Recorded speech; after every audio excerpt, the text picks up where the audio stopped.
So how cool is this? We're at the AIM Expo, and it turns into a wine show with my favorite vintner of all time, Doffo. Marcello, who are you and what do you do?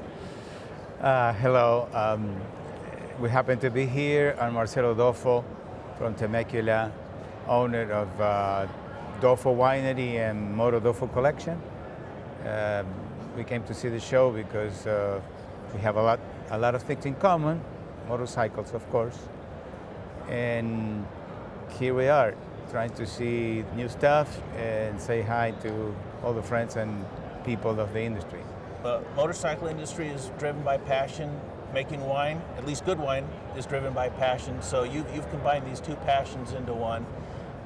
Start with your motorcycle collection.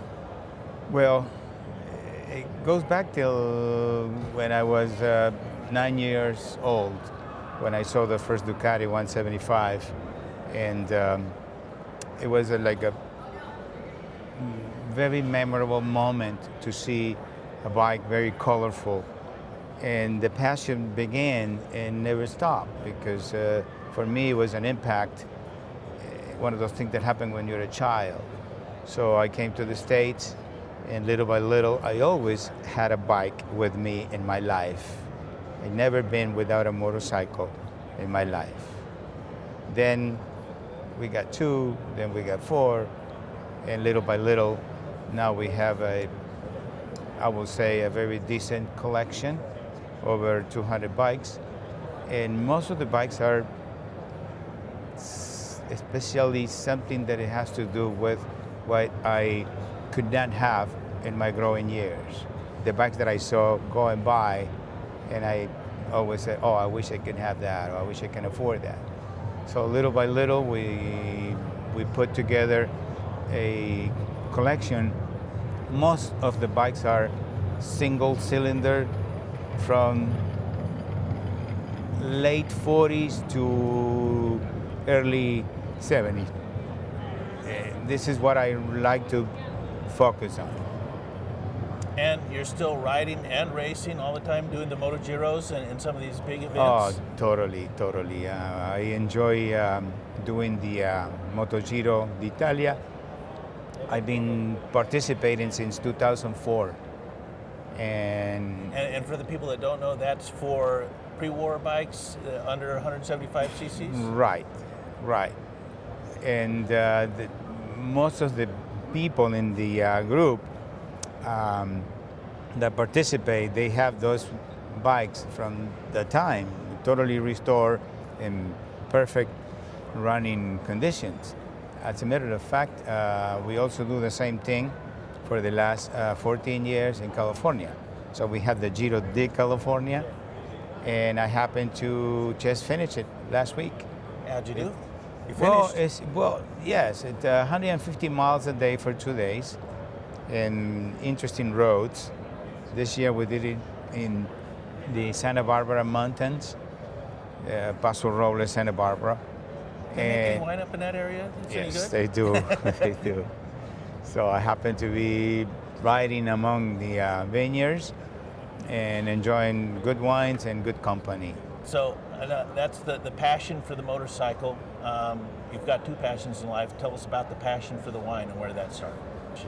Oh, the wine is something that, being a descendant of Italian, it has a lot to do with who we are. Wine is part of a daily ritual.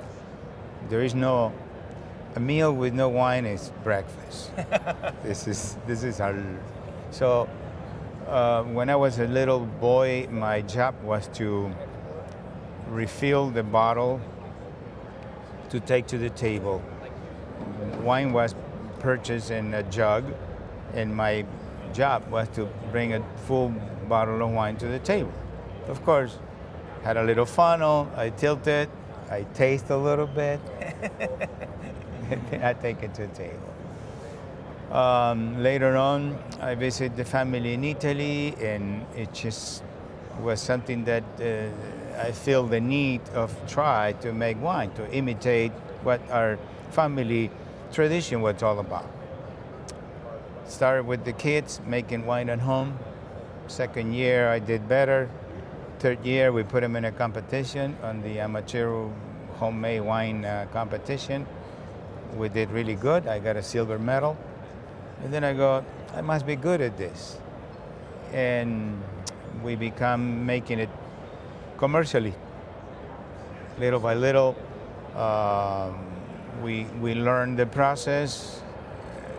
We planted a vineyard, then we expand, and now we are one of the 50 wineries known in the Temecula Valley. And when you planted the vineyard, those cuttings came to you by way of Argentina from the original family estates No, in Italy? well, the same varietals, but definitely when you buy the plant, you normally buy it from a nursery which is certified, and it's kind of an insurance not to have any disease on the vines. Yeah. So this is what we use. And the styles of wine that you make, the reds, you do make the one white, but Yes, started with we the make reds? one white, but we specialize in reds. And our style is very particular because I personally like really bold and very intense wine with a lot of flavor, intensity, and wines that are friendly to drink now, but you can probably drink it 10 years from now. If you can wait that long. Yeah, I of never course, had if you the can ability to wait wait that that long, long. yes. It happens that not too long ago we had a bottle of 2004, 14 years old. And I had to say that I hesitated a little bit when I opened it, but it was immaculate. The wine aged beautiful, very elegant, very drinkable. Well, I will try and refrain from opening any more of my good bottles, but I don't think I'm going to make it. Well, you're going to have to because I consider wine to be happiness. And if you're in the right moment of your life, you must have the best bottle of wine. Awesome. Thank you very much, Marcello. You're very welcome. Thank you for having us over.